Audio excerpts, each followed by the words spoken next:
What's going on, guys? TG or ThunderGod here, finally doing a JJK video about my blue-eyed king, Gojo. Today with me I have a special guest. Introduce yourself. What's goody in the hoodie, everybody? I'm Eternal Flame. How are y'all doing today? Here to talk about some JJK. Yes, I had to bring in one of the leading authorities on JJK to make sure I didn't, fuck up here and not say bullshit. So, today we're going to be talking about JJK. Now, starting off, we're just going to be doing, verse equalization. And what I mean by that, we're just going to assume, limitless and, chakra attacks, they all function to, a degree where they would work on each other in a similar capacity to how, the attacks would work in verse. I think that makes sense. You want to chime in on that, or you think that's good? 100%. I also just don't want to generally do non-verse equalization because this is not going to be an entire Naruto versus Bleach. Oh, can they actually see the attacks coming? No one wants to that. No one wants to hear that. You don't want to hear that. You know you're boring. If you actually like this, seek help. Please. Actually get some help. Please. Anyways. No, I agree. So we're make it more interesting. Now, starting off, let's talk about some Gojo scaling, because this is we do have to establish some stats between the characters and why this does matter for certain matchups. Do you want to talk about some of the Gojo stuff real quick? 120%. When it comes to attack potency for Jujutsu Kaisen, it really doesn't compare at all to Naruto. Because, the highest you can get Jujutsu Kaisen to is around the island levels in terms of tier. Now, while Gojo does scale higher than Dagon, Dagon has an island-sized domain with oceans inside of it, so it's been calculated to be around island level in the past. However, the thing about that is, JJK, while you can scale Gojo up higher through that and just by calc stacking, you can't get him high enough to the point where he rivals actual Naruto characters. So I'm gonna let you get into how strong Naruto characters are. Yeah, it really isn't that crazy for the Hokage, as they should scale on the same level as the Akatsuki members that just take on the continental to multi-continental Bijou. There's numerous calcs done, just confidently putting the Naruto verse above island level. Most of the Hokage should just scale to that level or above in AP on a certain capacity. So it would just be really weird to say these top tier Naruto characters just scale to island level. It just really isn't that much, consistency. So they should scale above that pretty confidently. 100%. And I'm just going to get into this because I know we're going to have to deal with this in the comment section. JJK characters in Gojo is not planet level. The reason why a lot of people scale Gojo to planet level is purely because of the entire Yuki and being able to destroy the planet if the black hole hit. However, not even Yuki herself scales to that because it's not like this is her actual power doing this. The way Yuki is able to do this is literally by giving herself so much mass, she effectively turns herself into a black hole. And it's not even like any character stops it. The characters that stop it is Yuki's own will, Tengen's barriers, and Kenjaku having the perfect counter technique, all of it together just to counter this. And if that's no one scales to this at all. So I don't want to hear this at all in the comment section. Yeah. And then you could even make a similar case to Naruto characters. Most of these characters, maybe aside from the top Hokage at the list, really wouldn't scale to planetary. Now obviously it depends on Kurama and stuff like that, how you interpret that. I think you could kind of swap it around. There is a lot of good statements for planetary Kurama, but if you want to be conservative, you would just say multi-continental Kurama, just due to the numerous statements made about his earth-shattering power, not turning the world to ash. That's bad. There's also the speed aspect in this debate. I will say this, Naruto characters should generally scale higher in speed as well. We were talking about this before the video, but Lightspeed JJK just seems to be a higher interpretation. And it's very heavily on how you interpret Sukuna versus Kashimo and that whole deal with the electromagnetic waves. Just to talk about it, the whole deal with the electromagnetic waves, that in a vacuum they travel at light speed. And obviously, the conditions for Earth compared to that vacuum actually aren't that different. So people interpret that as being oh, they're light speed in this fight. But I will say there are debatable factors with Sukuna precog dodging aimbot dodging the light speed attack, which would put him more relativistic. On top of the fact that this is more so and I don't want to say an outlier, but just a different interpretation for JJK compared to the consistency that's been shown. Do you want to talk about this, JJK speed just generally? Up first, there are so many issues with it potentially being light speed. For example, we don't actually know if Kashimo fired out an electromagnetic wave. He's capable of firing sound-based attacks, so it could have been a sound-based attacks. There's also a literal panel of focus showing that Sukuna aim dodged it because he was staring at Kashimo's hand, and he doesn't move that far. It's not like he just vanishes and appears like Naruto did against the Raikage when he was dodging it, which you can't say is aim dodging. This, you can say it's aim dodging. And then most of all, there is such an issue of it just internally it doesn't work if JJK is light speed, because that would mean every single character in JJK should be landing a Black Flash, because the way the Black Flash functions is literally just your curse energy being applied and moving at a millionth of a second to strike the opponent, which is something that a light speed timer should be able to do with relative ease. And that means if someone is a light speed in JJK, they should be landing a Black Flash with every single strike. But considering the fact it's still considered rare for Gojo to land a Black Flash, then no, these characters are not light speed at all. Yeah. Purely because of the fact they aren't landing a Black Flash all the time. Yeah, and the reason we say like Naruto generally like should scale better in speed is that light speed isn't even that crazy for like these, you know, all of the Hokage one way or another are these like later war arc characters. You can look at this for a couple different statements. The light speed Kirin statement, Kirin stated to be light speed. It's not a lightning technique. It's a technique that utilizes natural lightning. It's not lightning timer. That doesn't really work. You could also look at Amped Mifune's like light speed slashes as well. There's potential win con. I would say the Raikage statement, but that's debatable via the translation. It's more so like light.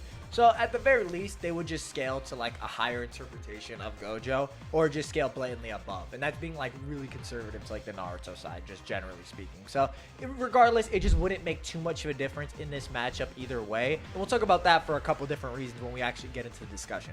So now I think it's really time we get into Gojo's abilities, because most people don't think about Gojo's power level or his speed when it comes to him in versus battles, because y'all already know this. It's not how strong Gojo is, it's not can Gojo win a fight, is can the opponent actually hit Gojo or not. And now we're going to talk about the Infinity and how that functions, where the Infinity is a passive barrier that is around Gojo 24/7. And it's not really something that can be bypassed for being more powerful than it, because the way that the Infinity Barrier functions is basically it creates an infinite amount of space between you and your opponent. Now, the way I like to visualize and imagine it is pretty simple, really. Imagine you are running a marathon to reach somebody else. When you reach that end, you have to travel a distance. Now, imagine you're trying to punch somebody, but instead of having to punch the normal amount of distance, you have to punch the same distance as a marathon. As a result of that, instead of your fist actually moving at the normal speed, it's going to appear slower. But rather, it's just your hand taking the normal amount of time it would take in order to cross that marathon of a distance in the side of the small amount of distance that would it take to punch somebody in the face. That is effectively how Gojo's Limitless works, but instead of being a marathon, it's an infinite distance. Yeah, it just creates an infinite amount of fractions, creating like this barrier of space, and it just continuously keeps dividing and just creating like an infinite distance to the point that whoever's just punching just never, or like attacking, their attack will just never hit. That's pretty much the deal of it. A lot of people have done videos on it, so we don't want to spend too much time on that. But yeah, we'll get it more into like the fine-tuning of Gojo's Infinity as it becomes more relevant in these discussions. He also has Curse Technique Labs Blue. This guy is similar to Chibaku Tensei in a weird way. It's like a powerful vacuum that pulls its targets into a specific point. And if he actually does like just use this on the like an individual, they'll just like implode. Like he completely destroys like the coat rack guy like instantly off of using it. And you know, he also uses blue to increase the force behind his punches. The way I visualize blue is that like he essentially like opens a hole. Like I heard this analogy before. Shout out Broken Ronin. He used the analogy that essentially it's like opening a vacuum in space, and that like, you know how everything gets sucked in. It's kind of similar to that. It has this like gravitational pull, similar to Chibaku Tensei. You want to add in on blue? Yeah, no, that's kind of just how blue functions, where basically like you can use blue. Gojo uses blue pretty often in order to pull people towards a certain location, or just uses it to or he specifically uses it in hand-to-hand combat like very, very often, which makes his hit much harder, because instead of someone allowing themselves to be launched away, they are instead launched directly into the fist, making it hit so much harder than it's supposed to. And then you also have the inverse of this, Technique Reversal Red. This one's a lot more easier to talk about. It's just like reversing the output of blue, giving birth to like this powerful repellent force. And it's stated that this Curse Technique Reversal outputs at least twice as much energy as Curse Technique Labs Blue, which I know some people interpret that to just being like twice as strong as blue. Just pretty simple stuff. This one's a lot easier, no real like fine tuning. Anything you want to add on that? I don't exactly agree with the interpretation that it's 2 times stronger than blue, because mainly there's like so many, like there's like a limit to how powerful red is and a limit to how powerful blue is. So like maybe a full potential red would be 2 times stronger than a full potential blue, but not all the time a red is going to be 2 times stronger than a blue. For example, like in the Jogo fight, where when Jogo directly tanks a red to the face, he actually just able to live through that red. However, when he fights against Gojo in the Shibuya station, he directly states that if he didn't have domain amplification active, he would have died. So, yeah. Like, blue is not always weaker than red. No, perfect. I love that how you said that. And then you obviously have the hollow technique purple, the fusion of red and blue, motion and reversal. And this is just like a much stronger like AP-wise technique that just tears through everything. It should be like far stronger than red and blue in terms of AP. A good example is how Toji can like handle red, but then like purple just tears through him, like tears a hole in his side and stuff like that. So that's probably a good example of that. Some people argued, I know we talked about this, that for a while like hollow technique purple was existence erasure. This obviously wasn't the case since Sukuna just tanks it. Yeah, you know, he's kind of fine, you know what I mean? So it does seem to be like if you do have like the disparity in like AP, like you would just be able to survive purple as well. Yeah, we should be saying this. He didn't tank it. He lost an arm and took like a massive amount of damage. But it's possible to survive it, which by extension means it's not existence erasure. And I know some people think he activated domain amplification. That's not the case, or else Maharaga would have disappeared. He just straight up tanked it, because we know when Sukuna uses domain amplification with the wheel being active, it turns black, and it did not turn black. So he didn't use domain amp. And then obviously we have like teleportation / levitation, which is obviously very potent for Gojo. It just helps him in a fight. Yeah, this couple with 6 eyes makes him pretty strong. We'll talk about that in a second. And obviously his domain expansion, Infinite Void. This is pretty impressive. Probably one of the biggest problems for a lot of people in this video. Do you want to talk about the Infinite Void for a second? Just explain like why it's such a problem. So there's some misconceptions that were given about the Infinite Void because of what happened in Shibuya. But that, like, where people believe it's just Gojo inserting an amount of knowledge into people's brains. But that's not exactly how the Infinite Void actually works. The way the Infinite Void works is by repeating a certain amount of information infinitely in somebody's brain, which allows him to stun a person. So for example, right, imagine that you were saying the letter A. The letter A would repeat infinitely in your brain until you are completely stunned and overwhelmed with knowledge. Or a better way to put it is like this. Jogo in the domain was capable of feeling everything, seeing everything, yet also feeling nothing and seeing everything. His senses were all infinitely triggered and not triggered. Oh, yeah, no, great explanation. I love that. So this would be a very impressive technique for the Naruto characters at this point. Some characters may have some countermeasures, which we'll talk about, but yeah, it's just gonna be a pretty big problem. Again, this is also why we needed to do like verse equalization, because otherwise, you know, nobody would get affected by Gojo's domain, just because they don't have cursed energy. So yeah, and then we also have the 6 eyes. Now, 6 eyes are pretty impressive. They allow Gojo to manipulate and, you know, control cursed energy at an atomic level. It also makes it that when he uses a cursed technique, the energy lost is infinitesimally close to 0, so it's basically non-existent. Even though Yuta does have more cursed energy than Gojo, he still would run out first because Gojo's 6 eyes allows him to use so little that it's basically none at all. Yeah, so like Gojo basically has near infinite stamina, down to the point where he is able to cast several domains, something that's already known to be taxing in one day, which is absolutely insane. Yeah, absolutely. And then there are drawbacks to this, like the 6 eyes do actually tire him out quite a bit. This is why he actually does need the blindfold or just glasses in general. And we do know he needs the 6 eyes for like stronger techniques like domain and purple, or at least it's implied he does. So those definitely like there is some potential for like stamina, like a battle of attrition, how that might go in this situation. But the 6 eyes honestly should function similar to some dojutsu in this series, with Gojo being able to see cursed energy, you know, see chakra abilities, potentially see the buildup of chakra in a similar sense. Do you want to talk about like how this might compare to like the Sharingan and Byakugan in this verse? Yeah, so basically Gojo's able to like analyze people and be able to see they're about to use a technique through the 6 eyes before they can even use it, and that is a level of extrasensory perception it allows him. But it's not exactly perfect either, due to the fact that he wasn't exactly able to see Sukuna's spark of curse energy when he used the spatial cleave directly on him and cut him in half. So yeah.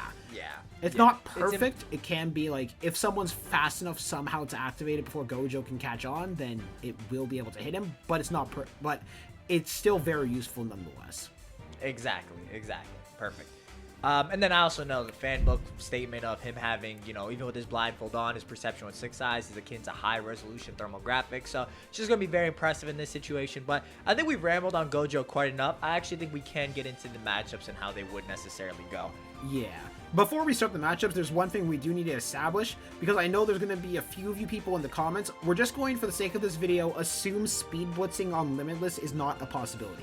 I'm going to get a little bit into this. So the way the Limitless works, at least the passive barrier of it that it works, is Gojo's brain needs to detect whether something is coming at him or not. So we're going to assume that most forms of speed blitzes are not going to work directly on Gojo. So you can't be so much massively faster than Gojo, you're just going to overwhelm the Limitless. But we're going to discuss more when we meet into that with a later matchup. Exactly. Now, starting off with Tsunade, Tsunade is pretty simple. Just, hits really hard, fast beatdown, Byakugo seal, just constantly regenning. And, I mean, it's pretty self-explanatory. Her punches are probably just never going to tag Gojo. They're just going to she's... Yeah. Just like anybody in the own verse, punches wouldn't really tag Gojo in this situation. It just really wouldn't work in this situation, which just basically means that her main asset of fighting isn't really going to be too useful. Even Katsuyu really wouldn't make a difference here. Probably one of Gojo's better win cons in this situation, because essentially Tsunade would just have to go the distance with him and try and tire him out. It's just hitting her with unlimited void. Do you want to talk about this? Yeah, so Tsunade is strong, right? Gojo doesn't have a way to actually put Tsunade down normally. However, unlimited void is what's going to really just overwhelm Tsunade's brain. Because it doesn't matter how strong Tsunade is, Tsunade's brain is about to get fried thanks to the massive amount of information that's going to go into them. And while Tsunade could probably heal it off, it won't be enough time, because it will immediately lead to Gojo hollow purpling the brain right after and just taking her out entirely. Yeah, and this kind of is similar to Tsukuyomi and how it's just massive psychological amount of damage, as opposed to just, just hitting the or just hitting them really hard, which does constitute a win con and stuff like that. Unlimited 100%. Void is actually really similar to some version of Genjutsu. I would make it's kind of it's not exact 1-to-1, but it is very similar. So it's kind of unfortunate that Tsunade has a basic matchup, and again, we're barring the stats, so just keep that in mind. So in terms of purely their abilities, she's not really gonna have a way to just produce that win con here. So yeah. More often than not, Gojo could probably just pull off a win con with his unlimited void. Yep. It'll be like Tsunade just trying to punch the barrier repeatedly. Gojo will probably try and fire a red at her, try punching her. Seeing that doesn't work, so he's just okay, unlimited void, only option. Yeah, because Red probably wouldn't take her down. She's extremely durable. She's surviving moderate Susanoo blows, only really getting cut in half when she's getting hit by the sword and stuff like that. So it really wouldn't be that useful. But though, and this is also especially prevalent if you're under the interpretation that Tsunade scales off her own punches, which she should unless you go off some novel stuff. So other than that, yeah, it should be pretty simple. Unlimited Void is really his only way. Yep, because it should be noted, Hollow Purple on its own is not going to work with how strong Tsunade is. So their only real, plus Tsunade will probably just dodge it, so their only real way is Unlimited Void. Yeah. Next up, we have Hiruzen. Now, this one's very interesting because it depends exactly on how you interpret Hiruzen's lore with having mastery over all existing jutsu in the leaf. I'll start by saying this, most of Hiruzen's elemental jutsu wouldn't hit, it would just get stopped by Limitless. But what is interesting is that if you actually go off the idea that Hiruzen actually does have access to not Kekkei Genkai, but some clan-specific jutsu, there are some kind of sneaky arguments you can make. We were talking about this before, but there's the argument that Shadows actually may bypass Limitless due to how Gojo actually falls into the 10 Shadows technique, and Maharaga tags him on the shoulder. Now, this is either that, or you argue that Maharaga at this point had already adapted to Infinite or Limitless, which is why he's able to perform this win con, or able to damage Gojo. But if you do assume that Hiruzen actually would have access to the Shadow Possession, it actually may not be that ridiculous to assume this might provide some sort of win condition here. What's your thoughts on this? Oh, 100%. I'm currently actually leaning closer to Shadows bypassing Limitless in general, mainly because I don't see why Maharaga's adaptation would apply to the Shadows themselves, because if they did, Sukuna would definitely be using that more often if the Shadows could actually bypass Limitless. And there's also an argument I recently heard about this, about why it would make more sense, which is Shadows technically don't travel a distance. So that's how they could bypass Limitless instead, because there's no distance for them to travel, and that's why Gojo would just fall into the Shadows, which is very good for a jutsu like Shadow Possession, because it is based in Shadows. Yeah, yeah. The better like argument for like this not working on Gojo is that he simply like flies away if he does see the shadow possessions, because the shadow possessions in Naruto like do like need to move, like they do like move at a distance, and it is possible to like run away from them and just be faster than them or be out of range. So a probably counterpoint would just be like Gojo flies away, backs up, or just senses the shadow if there is some relativity there. In which case like it wouldn't work. Another potential win condition is like assuming Hiruzen does have mind transfer due to his statement. This is extremely interesting because if you look at the example when Obito's on top of the Ten Tails, he actually gets tagged by a Byakugan pointed on mind transfer. And the reason this like you have to look at the mind transfer and how it fundamentally operates is because the mind transfer is actually just a linear moving technique. Like you actually can just run away from it and dodge it because like the technique just shoots in a straight path. So the way I perceive that feat is that Ino just like because the Byakugan shot Obito from such a far distance and it hit him. So it's like you gotta have to assume like Gojo just wouldn't see like the buildup of chakra and the mind transfer for this to have an effect on top of assuming like Hiruzen actually does have access to this jutsu.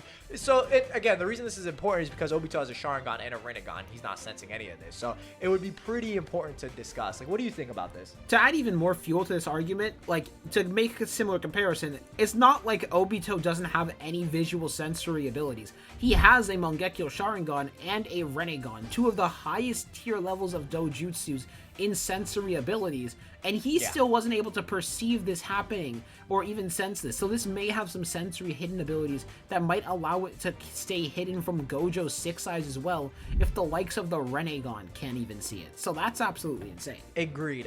And again, this is predicated on like Gojo trying to flex and just like sitting still. If he's moving around, mind transfer is just never going to connect. Like 100%. The reason to connect it on Obito is that he's stationary on the Ten Tails. If he was moving, that technique never would have worked. So that's also a bit of a point. It would just feel, and listen, we're not going to just sit here and be disingenuous to Gojo, because like if he's moving like he's just fighting, like this wouldn't be the case, and he's just trying to beat down Hiruzen. So there is that point. There's also the potential for like Reaper Death Seal. This is kind of interesting because the way it's displayed with Reaper Death Seal is that the arm like goes through and like tags the person's soul or like chakra and like grabs them out. So we're like discussing like, what if he summons the Reaper, the arm comes out of his stomach? Is Limitless just gonna like slow that down? I think it's possible, especially since Limitless does slow down like other curse techniques and whatnot. But I do think it is kind of interesting too, because like if you argue like burst equalization, like would it just grab the Limitless and seal that since you can seal chakra? You know what I'm saying? It's kind of like a funny discussion. What's your opinion? There's also something I just thought about now. The Reaper doesn't really exist in someone's point of view until they touch them, right? Yeah. So couldn't you potentially argue the Reaper wouldn't exist and Gojo wouldn't process it until the Reaper just touches Gojo? And like, so Limitless wouldn't even be a factor in that and just Reaper Death Seal? Like, of course, this is a mutual death because it would kill Hiruzen, but you could argue that the Reaper Death Seal would work.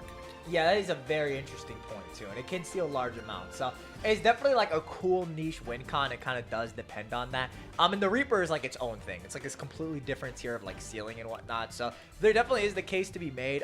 But these like win cons are very predicated on like Gojo like kind of standing still and not letting Hiruzen kind of get them off, or just like him not being aware of the jutsu that's being implemented. More often than not, like again ignoring that like that potential stat difference, he probably wouldn't let this happen. In which case, like an older Hiruzen just probably wouldn't have the reserves to go against Gojo that much. So again, right, like assuming like no speed blitz GG arguments, Hiruzen's arsenal, depending on how you interpret him, could either be perfect for taking on Gojo or he could have nothing. You know what I'm saying? It just entirely depends on how you interpret his statements of him having access to all jutsu. Obviously he has all 5 nature releases, yin and yang release, so it should entirely be possible. I'll say this, it should entirely be possible, but again, that's probably that's probably what I would say. You have anything to add on the Hiruzen one? 100%. Basically, if you're not generous to Hiruzen's entire lore and how he is, then it's like Hiruzen's only win con is technically a tie for the Reaper Death Seal because he's going to be dying soon after. But if you do argue Hiruzen's lore is actually accurate and it basically means everything we said, then you could potentially argue the 2 win cons that we gave of Mind Transfer and Shadow Possession. Other than that, Hiruzen really wouldn't have an answer for anything Gojo has, and he would just be wasting chakra trying to breach Limitless. And Hiruzen's reserves are very low at this point, despite him being very strong. It's almost like his reserves can't keep up with his level of strength, to the point where even making shadow clones just cuts down his lifespan. So at that point, Gojo would just beat him up and just win via battle of attrition. Or if you want to argue like any jutsu, you could maybe argue he just uses blue to absorb it or just create a void to where the jutsu kind of gets sucked in, kind of similar to what he does against like Sukuna's piercing blood. So other than these two win cons, Hiruzen really has no answer for anything Gojo has. Next up, we have Danzo. Now, Danzo's actually, like, on paper, you're like, he's gonna get slammed. But Danzo actually is an insanely good counter to Gojo when you actually get into the minutia of it all. I'm not even trying to... Someone told me I said that word too much in a previous video. But anyway, point is, Danzo has a couple options. If you assume he starts the fight out with, like, all his abilities, Kodo Matsukami is a very good win condition because... Kodo Matsukami, even with characters with like the Sharingan and EMS, which is like known for the Sharingan is known for like specializing in defense against Genjutsu. They're susceptible to this. So the whole deal with Kodo Matsukami is that it's like subtle Genjutsu, right? So what Danzo could do is that he could make the subtle so he would subtly like manipulate Gojo to the point he just takes down the Limitless, which would make him open for techniques and whatnot. What's your opinion on Kodo versus Gojo? I do just want to say this. Gojo doesn't really have an illusion resistance because like rarely do characters actually show illusions in Jujutsu Kaisen. So he likely is not going to be able to resist against it at all. And this should also be known for Kodo Matsukami, and it's something I don't actually see people talk about that often. Itachi was planning to use Kodo Matsukami to brainwash a hypothetical EMS Sasuke if he went evil. So that kind of just shows how powerful Kodo is actually. And I know this is an interesting point too, is that when like Hanami, like when Gojo's in like Hanami's field, he is actually affected by like the flowers and pollen for a short time before he has to snap himself out as well. So that could also be like a small 1-to-1 and like the whole like illusion resistance or anything 100%. To that degree as well. Yeah, so, and then you obviously have like Danzo using Izanagi for 10 minutes. And the thing about Izanagi is that it kind of hard counters Gojo because once Danzo initiates the jutsu, he's just going to be reviving for 10 minutes unless he manually like weaves the signs to turn it off. And the reason this is pretty detrimental is because if Gojo's like beating him down or he's reviving and stuff like that, like throwing everything, and he's like, all right, I'm going to fry his brain with unlimited void. Not only will this not work on Danzo because, again, he'll just Izanagi right back after the fact, after Gojo kills him, or just after the Unlimited Void as well. But there actually is a cooldown after Unlimited Void. Do you want to talk about this and why this is detrimental? Basically, after people use domain expansions in Jujutsu Kaisen, your technique is put on cooldown as a result of that. Now, you're able to restore your technique pretty fast if you can do things like land a Black Flash as Mahito has shown off. But the issue is going to be, as soon as Gojo does that, that's going to leave Danzo a moment to kill him. And that is kind of a really, really bad situation for him, especially considering this is going to be the only like situation that's going to require Danzo to actually use Izanagi, being Gojo using Unlimited Void. Because other than that, Gojo's not putting Danzo down. Yeah, and the thing is here too is that like you could make an argument like let's say Danzo just slashes at him with a vacuum blade or something like that. Like yeah, Gojo could RCT through it like reverse curse technique to heal it, but we actually do know that Gojo just can't like heal from getting severed in half. You know what I'm saying? Like that's beyond what he can heal. So like there is a difference with like the healing factors in RCT compared to like killing techniques and whatnot. So again, there might be some room to argue there, but unless he uses RCT to like replenish his curse technique as well like he did against Sukuna, it just seems likely that Danzo actually does have some options to get Limitless down. Long story short, Danzo does have quite a bit of options in this scenario, and you could also argue he'd be able to go to that battle of attrition with Gojo. So it's just kind of like an interesting example, but Kodo is actually a pretty bad GG for Gojo in this situation. 100%. And just to add a little bit more to explain why Gojo can't really heal himself if he's cut in half, it's because cursed energy directly comes from the stomach, as it's stated by Todo himself, that while the brain is used to manipulate cursed energy and flow it all around the body, the stomach is where it's sourced. So if your stomach and like if you're cut in half to the stomach, you can't really use RCT anymore. Gojo also says that if his head's cut off, like it's very known fact that if your head's destroyed, you can't use RCT. So yeah, there are ways to bypass Gojo's RCT that he can't heal from, and those are just two. Exactly. Next up, we have Tobirama, who has a pretty insane arsenal, water-style shadow clones, like all this crazy stuff, FTG. Now, there's a couple different things to talk about from Tobirama. Water style is pretty useless. You know, it's not really going to breach infinity. But something we were discussing that we think is immensely interesting is that Bringer of Darkness Genjutsu, assuming Tobirama has it, right? Because he does it in the anime. Hashirama is the one who does it in the manga.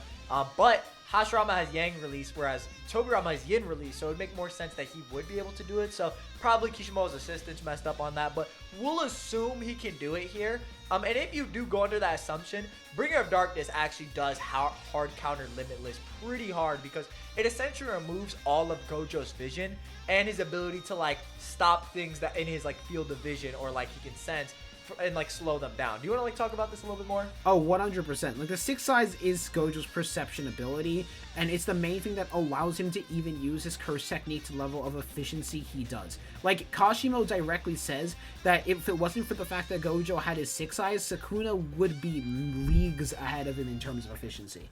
So Gojo really requires the Six Eyes in order to do a lot of his technique. However, if the Six Eyes are just taken out completely and blinded and are not able to see anything, and not able to process anything, he won't be able to use the passive Limitless barrier as a whole, because it needs the Six Eyes and the Six Eyes to detect things, which the Bringer of Darkness will directly block out. Exactly. So this is probably one of Tobirama's like better win conditions, to like just taking down Gojo and then like slicing him in half with like a severing wave, like a war style severing wave. This is probably one of the better ones. You could also argue FTG. Now, we're gonna save FTG for Minato in like a second, but there is some like crazy arguments with Flying ThunderGod. I will say Tobirama just doesn't main it as much as Minato, so it's unlikely like this would probably make the difference. But if you wanted to bring it up, there might be a case on it, and we're gonna talk about that for like the Minato section. But for Tobirama, it's basically like Bringer of Darkness is the big one. From there, you know, he could maybe do Edo Tensei, have them explode with tandem paper bombs, or just like all this crazy stuff. Maybe create a barrier with his shadow clones. Like, there's all this nutty stuff Tobirama could do, but this is kind of predicated on the Bringer of Darkness point, because otherwise, unless you argue like a speed disparity, Gojo should just be able to limitless block everything else. 100%. So yeah, like the Bringer of Darkness is just Tobirama's main win con. If we assume he doesn't have it, Tobirama does not have a win con. Next up, we have Minato. Now, oh my gosh, this is actually kind of crazy, because this gets into Flying ThunderGod versus Limitless. Now, I'll talk about this. For those who don't know how Flying ThunderGod works, right? Essentially, like I'll like paint an idea for it. And most people know how it works. It's just instantaneous teleportation. But what people don't bring up is that Minato actually teleports through a subspace, right? Because he doesn't just pop up from one place and go to another. He like travels through a subspace. This is also stated on the Guiding Thunder data book. It just creates a crack in space-time and actually sends it through. So kind of looking at this, right? Like Minato just appears in like he goes from a place, or he goes from a point in space, goes through a subspace, and appears in a new point. And this gets crazier when you get into the statements made about FTG just surpassing the concepts of space and time. So getting into that, it's like, okay, like what if he's using Limitless, and then Minato like throws a kunai, it like bounces off the Limitless, right? And then like he teleports a Rasengan like on Gojo. Like what happens there? You know what I'm saying? Like what are your thoughts? Like what's the situation? It's just kind of nutty. Because of how Flying ThunderGod works, and it basically bypassing space, you know, the main thing behind Gojo's entire defense, it should bypass Gojo's Limitless entirely, at least in the hands of Minato, thanks to his subspace that he actually uses. So he should be able to just straight up land a Rasengan on him and just kill him with that. It's like the Limitless barrier is not even there. It's basically like the same way Gojo was actually taken out by Sukuna. Because the way Sukuna took him out was basically by making a slash that targeted space as a whole, rather than just targeting Gojo.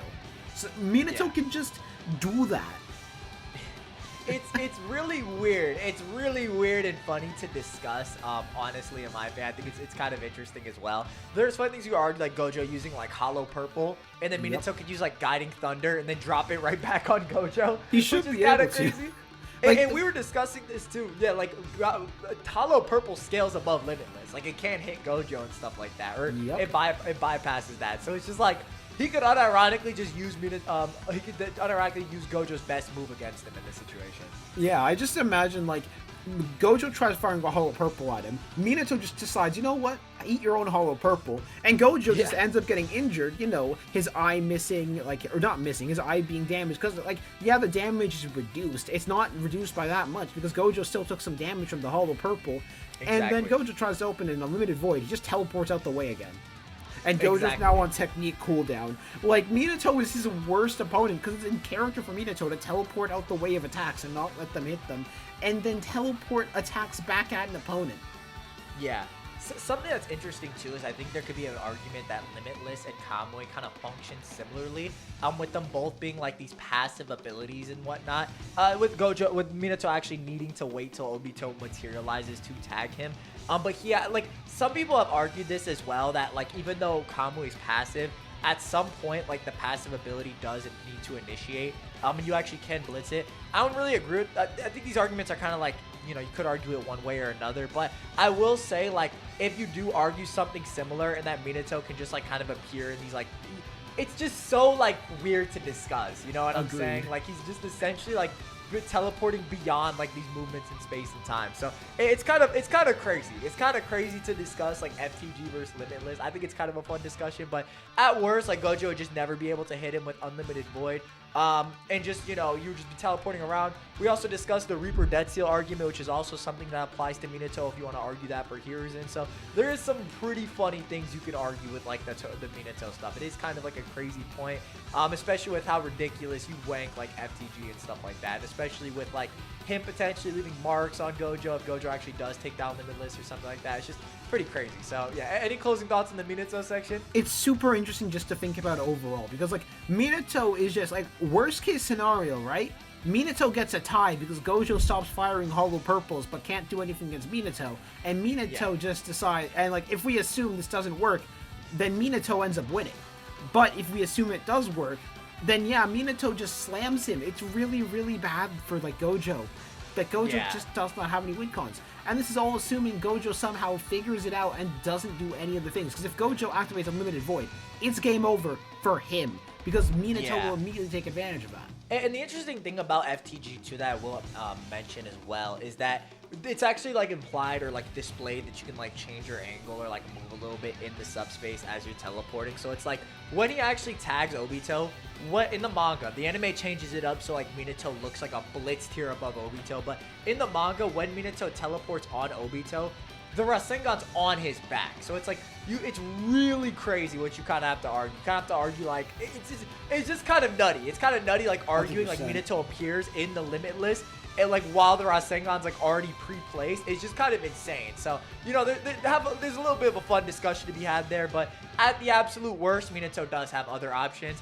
And I will say, like, again, barring any conventional stats, because the speed blitz arguments kind of get worse and like Minato's pretty renownedly fast, like even among the Kage, so it's just like, you know, just pretty bad. There's a funny argument I just thought of. Minato, you could technically argue, could just alter the Limitless barrier because of his entire ability to shift positions, like mid-teleport, because of how, like, in the Obito fight, he was about to fire Rasengan in front of him, but when he teleports above Obito, he's facing his back, so he just has to, like, he has to have some way, shape, or form shifted his own position to slam the Rasengan on him. So that would just straight up work to bypass Limitless, because it's just bypassing space and spatial designations. Yeah. Unless, like, you want to argue, like, Limitless is, like, on Gojo, which it's not. It's, like, it's creating, like, this point of, like, infinite distance between him and his opponent. So, yeah, I 100% agree. Yeah.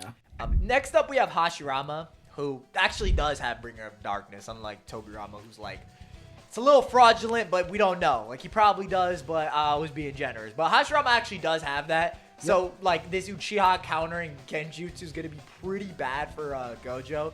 And, like, listen, man, listen. It's, like, at a certain point, like, there's a lot to argue this, but you could really be kind of slimy and just say Bringer of Darkness, 1,000 Hand Buddha. You know what I'm saying? Like, you could really just be kind of crazy. You know what I'm saying? Like, it's kind of funny. It's kind of funny to think about. Like, what's your opinion on, like, Hashirama versus Gojo? Bringer of Darkness, 1,000 Hand Buddha, GG no Ri. Yeah. We basically already explained why the Bringer of Darkness already works. So we're applying that to the person who actually is confirmed to have Bringer of Darkness in Hashirama, and he's the 1,000 Hand Buddha.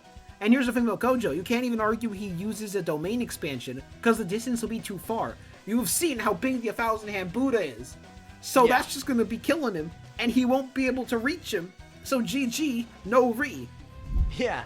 No, and in character, like Hashirama, like all these large-scale attacks would just put him out of range of domain expansion. On top of this, Hashirama actually should have, I'll say comparable, you know, since it's kind of like interesting how RCT versus Hashirama's healing goes. But I will say, if Tsunade is anything to go off of, and like how she shows like a vestige of Hashirama's healing, like a small like glimpse of it, Hashirama's gonna be crazy impressive because Tsunade survived getting cut in half, which Gojo could not. I will say Hashirama probably can't recreate limbs. That seems to be outside his limit. But like it seems like if he gets his like arm cut, it seems more so that he heals before like the cut's cemented and his arm falls off, as opposed to like RCT, which Gojo could just like make a new hand. So I think they are different in a lot of ways, but I think like Hashirama's healing is generally a lot stronger. What's your thoughts on it? Oh, I 100% agree. I think Hashirama just overall has a better healing. It's going to be much harder to put Hashirama down in comparison, because if they're comparing Tsunade's healing with the 100 healing seals to Hashirama, and not even saying it's as good as the passive Hashirama healing, Madara says it's garbage. It's nowhere near his level. Yeah, it's not in the same tier. Just from Hashirama existing, this man is healing this well, by the way. Keep that in mind. Yeah. Then he's just winning in terms of everything. Like, he's gonna immediately activate Bringer of Darkness because he can see, oh, this guy has a visual prowess. I've dealt with your kind before, just blue eyes instead of red eyes. So let's just use that and take him out. No, honestly. So yeah, Hashirama, big wood stuff just kind of like hits hard, you know, and has some counters if you don't want to argue like stats or anything like that. Like, he does have options in this situation. Something interesting as well is that he does have paralyzing pollen, which would also probably affect Gojo unless he like flies out. Yep. Madara exhibits this, like the paralyzing poison or paralyzing pollen, which Gojo would have to inhale. And I brought up the Hanami's field example earlier, but this could actually probably be effective against Gojo in this situation as well. What's your opinion on this? Oh, I 100% agree with this, because here's the thing, right? Gojo, like, should be noted, this is like post-awakened, like a 1 year later Teen Gojo, but it's still Gojo nonetheless. He says that he's working on his ability for his Infinity Barrier to detect poisons, right? But the thing is, we never get confirmation on whether this worked or not, and there's no way to know if it did work. If anything, there's more ways to assume it didn't work because of the fact Hanami just straight up exists and had done it. So I think it's very possible. Plus, Gojo still has to breathe nonetheless, so he's going to be caught off guard by the plants being able to just poison him. And just him breathing it in, it's like Gojo just loses so badly to Hashirama. Yeah, honestly. And it doesn't help that, like, you know, we were talking about like the whole limitless thing earlier too, and like we didn't want to get into the outstatting Gojo, but like this is one of those moments where like, yeah, like he's just getting outstat. Like there's just there's no real way. Like, you know what I'm saying? Like a couple of these Kage do outstat him. But moving past Hashirama, we have Naruto. Now, I mean, on top of like Hokage Naruto, like also just being like in a different class entirely than Hashirama, which, you know, should be pretty self-explanatory based on what I just said. Shadow clones are also really bad against Unlimited Void, because if Gojo misfires, it doesn't really matter since he's just gonna tag a Shadow clone, and just killing Shadow clones doesn't really affect Naruto. His clones die all the time, and he's entirely fine. All Naruto does is just retain the information. So now he knows like, oh, like this dude's gonna try and fill me with like limitless knowledge, but he actually wouldn't take like the damage of the Shadow clones. He would just gain all their intel throughout the fight as well. So it would just be a really bad matchup, on top of like Naruto just creating 1,000 Shadow clones. So Gojo is not gonna hit him, on top of the fact that people with way stronger visual prowess aren't able to detect Naruto's Shadow clones. So it's just like, what is Gojo really gonna be able to? Not really. Gojo's kind of just screwed when he fights against Naruto, right? Because, like, Naruto has so many Shadow clones that you need to be Madara to be able to tell whether they're fake or not. And even then, that's not entirely clear. Like, Kaguya, the, like, god with the Byakugan, could not tell Naruto's Shadow clones from the real one. So Momoshiki couldn't either. Yeah, it's like, bro, no one can tell this, bro. No one can stop this. So Gojo's gonna have to get some Hikari-style luck, hit the real Shadow clone with an Unlimited Void out of the literal thousands, and considering how much we see this man can make, that can fill an entire dimension. So he's gonna have to get lucky, take out Naruto very fast somehow before the Shadow clones, because the Shadow clones can still operate, take out the Unlimited Void. And for those of you wondering, why can the Shadow clone still operate if Naruto is in the Unlimited Void? Well, we know what's happened. We've seen it happen before, where Naruto's mind is being affected by something else, but the Shadow clones still operate, even for a little bit. Because in the Deidara fight in early Shippuden, when Kurama was influencing Naruto's mind, the Shadow clones still remained for just a little bit longer. so they could, in that small time period, destroy Gojo's domain from the outside. Oh, and more importantly, if need be, Kurama can just take over the control for the Shadow Clone and just destroy them instead. Yeah, it's pretty ridiculous to honestly, speaking, like, arguing this, and it's like the fact that Naruto could just like stand back and like make like Kurama avatars and clones. It's like, dude, like, come on. Like, yeah, it's just what are we arguing anymore, man? Like, what are we really arguing at that point? So it would just be pretty disastrous for Gojo. And again, right, like the whole deal with like Limitless and like that, the whole like deal with you being able to blitz it is very essential, especially when you get to the higher tiers, because it just basically means like these attacks are just gonna be moving too fast, which generally is like a problem. But they'll just be too fast, generally speaking. So 100%. It's just a pretty hard counter, yeah. There's also Frog Kata. If you know, like, if you remember what Frog Kata does, like how the Rinnegan couldn't see Frog Kata. Yeah. So there's a chance Gojo can't see Frog Kata as well, to add even more to that. So if Frog Kata hits him, it's GG, because that's just one punching him, like, instantly. Yeah. Frog Kata actually like has some durability negating properties as well, so you can even make an argument like Naruto would slap Limitless, and then like what if he frog slaps in, sends the chakra through? Like, is the chakra also going to be hit by Limitless? That's kind of cool to think about, probably, but it is kind of cool to like really think about it in that situation. And so 100%. Naruto does have options. He has better sensory and stuff like that. So there's all these ways to argue it, but again, right, like this is kind of where like the stat difference gets so blatant that you can't really, like, even if you said like Naruto didn't have a win condition, this is where like the actual limits of the Limitless come in, and us being generous kind of dies out, because Naruto would also outscale like any of that light speed meta at this point, so it really wouldn't make a difference. That's why, like, even if you want to argue like Danzo, Hiruzen, or Tsunade like don't scale above for whatever reason, Naruto, Hashirama, Minato, maybe Tobirama generally should, if not in their base stats, with like FTG and Hashirama and Naruto in their base stats. So yeah. And then we were gonna do Kakashi, but like everybody and their mother on the platform has made a video on that, so I'm good. You know, other people have made Kakashi versus Gojo. I don't need to make it. I'm not going to talk about it. I'm sorry if you were looking forward to that, because that's its own thing. Yep. Yeah. So let's move on to the strongest of all the Hokages, the absolute Chad, Shikamaru. That's going to blitz Gojo, but no AP to take him out. The tree-level Hokage. Yeah. So the problem with Shikamaru is that Shikamaru's Shadow Possession actually has some remarkable speed. It actually has really good speed because it can catch Gojo, it can catch Kinshiki and Momoshiki. More impressively Kinshiki, because he was mid-strike. But the reason this is also important is because Shikamaru actually has no way to like put down Gojo permanently, because a lot of people like to cite him holding down the Kage in his like novel statement, but also won't discuss how he has like a self-reflection about what if the Kage actually tried to fight back against my Shadow Possession, and then he can't break a tree, and he's like, dude, I would have been so embarrassed. Like, he monologues about it after as well. So saying Shikamaru like strangles like Gojo through it, even if you argue shadows are effective, it just doesn't really work for a multitude of reasons. And then Unlimited Void enters the picture, and it's like, yeah. So even that shadow argument we gave earlier just doesn't really work in this situation. Yeah. The one character who has a way to hit Gojo for sure, but can't do any damage to him. Truly, the 8th Hokage, everybody. Yeah. Listen, I'm hoping to see more from Shikamaru, but just at this point, it's not really there. The speed's there, the AP's not there. So that's the video. Hopefully you guys enjoyed. If you did, let me know. Obviously, support it, like it. Let me know if you want to see more JJK stuff. Let me know if you want to see Flame back on the channel. Obviously, subscribe to him. You heard him cooking with the JJK stuff in this video. I don't need to say it. Making me look bad on my own channel. I'm joking. But any closing thoughts, bro?